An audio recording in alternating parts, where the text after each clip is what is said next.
Welcome to the Jill on Money Show. It's Wednesday, May 4th, and we are here to take the mystery out of your financial life. We do that by answering your financial questions. And maybe it's not like a specific question. Maybe it's sort of a general question, or maybe it's a fear-based question and you want to know how to get over the fear that you're feeling about something. Or maybe you want to stop yourself from being really greedy. Those are your emotions in the world of finance. It's fear and greed. That's about it. If any of those things apply to you, all you need to do is go to our website, jillonmoney.com, click the Contact Us button, tell us what's on your mind, and at the bottom of the form, there's a little box that says, would you be willing to come on the program? And if you are willing, then Mark will do the rest. Today, we're talking to Scott.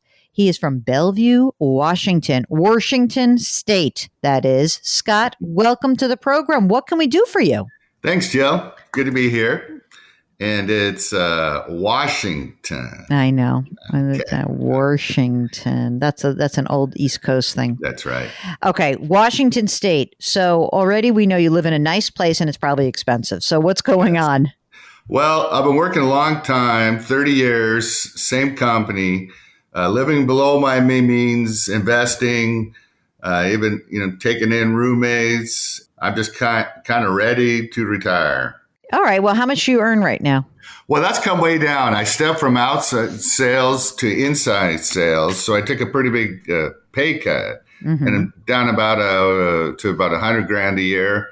And then I've got some renters paying me about $1,500 a month, and I've got a nice stock portfolio with interest. I'm trying to build that up so I can just depend on interest.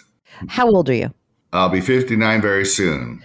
I just have to assume that you are not partnered because you have renters in your house. Is that right? Yes and no. Oh, do tell. Tell me more. This sounds like a good story. You want to get into this? Separate. Separated. Oh, you're separated. Yeah. I'm sorry. That's maybe sort of reconciling. I'm not quite sure. Oh, I've always liked those nice stories. But, nothing wrong with a little time off to review, to consider all of those things. Yes. Let's just presume that you could retire right this second. Would you stop with the renters? Would that be no, I don't think so. So that's something we're going to continue. Okay. Yeah. And they're in your home, or is it a different dwelling? Is it okay? Got it. Okay. Yeah. You must have a nice house. How much is your house worth? It's a big house, 3 floors, 3,300 square feet. I'd guess it's worth 1.4. All right. And do you have a mortgage that remains on it? I do. How much is left? $288. Oh, that's nice. What's the rate? 2.5 variable. I did interest only for many years and just took the money I saved and invested. Yeah, you're killing it now because you're like, oh, even if the rates go up a little bit, you've got time. How much is in your brokerage account?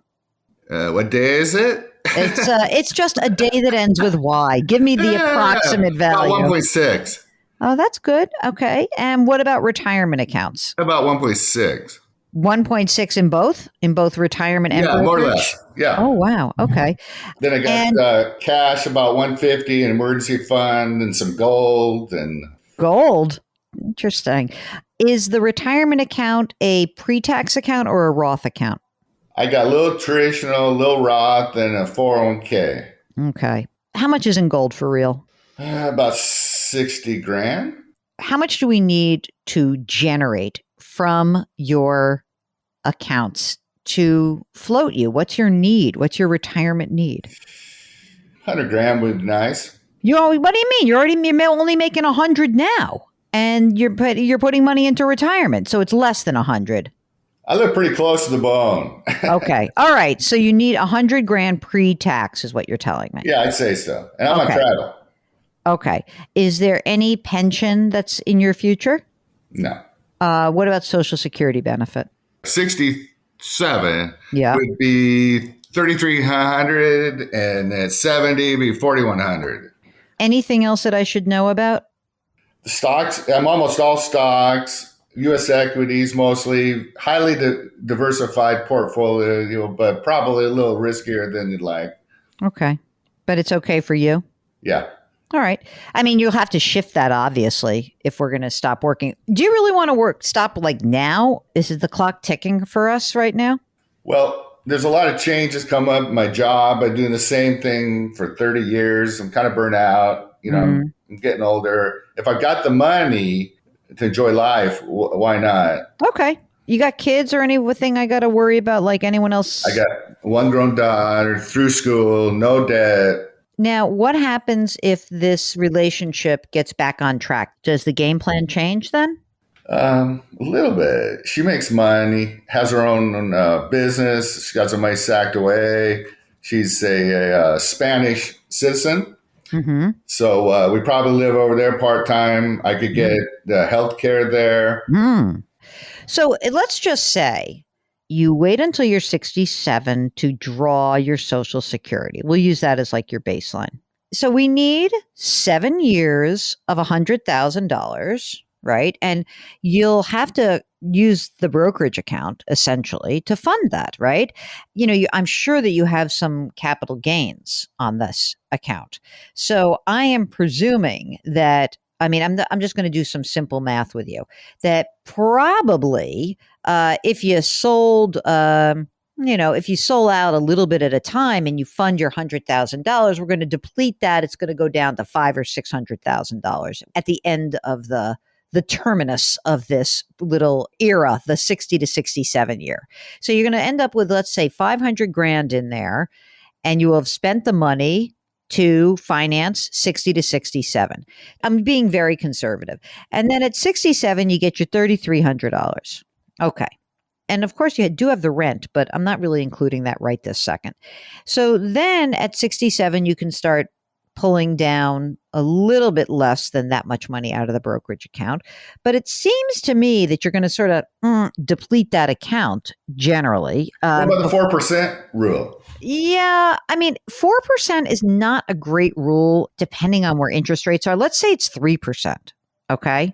And then you'll see you're going to start digging into that account. And that account is all stocks right now, and it cannot be all stocks when you start needing your money. You're going to have to go into cash for chunks of it at a time to finance this. What about REITs and pipelines, big dividend pairs? Yeah, you could have. Yeah, you could have that. Yeah, you could have that. There's risk in all of that, right? Do I think you can do this? Let me just go big picture. I actually think you probably can do it, but you have to be willing to spend down your assets. And if you're willing to do that and you're willing to screw your grown daughter out of any money, I'm only kidding. And whatever. She sounds like she's on her way anyway. But I think that you probably can do it. I think that there's a way to make it easier on yourself. So you want to know the various ways to make it easier on yourself is number one, keep working. Well, even though you're tired, you could sell your house. You could sell your house, cash out, rent yourself, and have a big chunk of moolah. Live in Spain some, live in Washington some, whatever, and you'll have more money available to you. That's the way the plan looks better to me, but you have to be willing to do that. I feel like you're a tiny bit close. Mark, do you disagree with this? Do you think he's in better shape than I'm painting? I'm just curious, the rental income, like if he's in Spain, are they going to rent the whole house out? What does that look like? Yeah, could you rent the whole house out? Yeah, that's a good question. Yeah. Probably about $4,000 a month. I like that. Big house near good schools. Well, but then of course you have to live someplace when you come back. They're not going to rent it for 6 months at a time. The wife has a really nice brand new condo. So this separation, I have to say, is very bad for your finances. It would be much better if you got back together. So let's go back. Let's go into that upside of that scenario. Okay. If she's got her own money, she's got her own place. Yes. Then you're golden. So figure out how to make it work. Spend some money on therapy, and then you'll be in good shape. I know. I think on your own, you're a little close. It's like what we call in Wall Street, you're sort of pricing this to perfection, and you're not giving yourself enough wiggle room. Because look, I don't know what's going to happen. I don't know how the markets are going to perform. I don't know what happens to your oil and gas partnerships when the price of oil goes from, 120 to 150 to back to 80. It's so hard to say. If you could work for a little bit more, that's one thing, which would help you, obviously. If you could sell the house and get liquid on that, that would help you. If you could rent the house and get more money coming in every month, that could be good for you.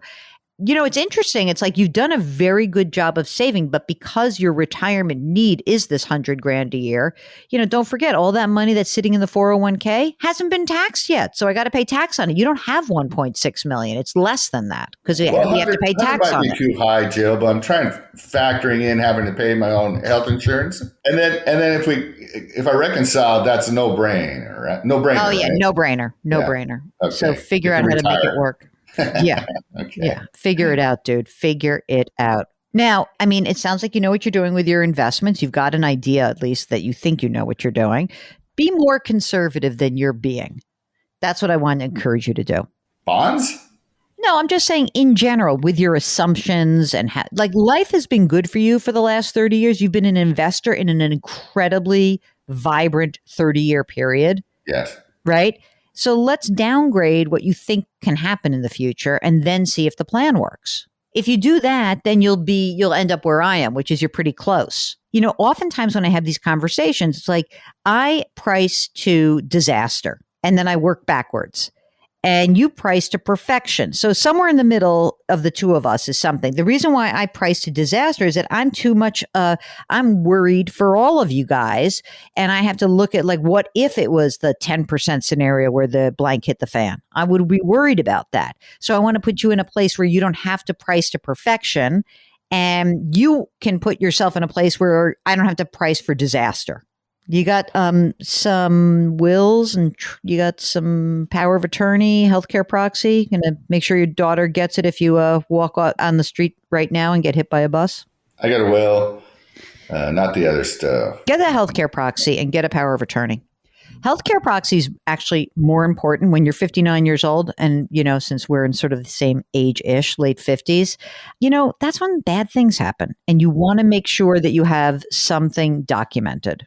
And living out of the country is right. So we'll be looking forward to hearing from you in Spain. Scott from Washington, thank you so much for joining us. If you want to know how to spend the next chapter of your life and whether you're prepared to turn the page to get to that chapter, give us a holler. Go to JillOnMoney.com, click the Contact Us button, and we will be delighted to walk you through the scenario. Do you think that that's right, Mark? That I really do. I price everything to disaster and I go backwards from that.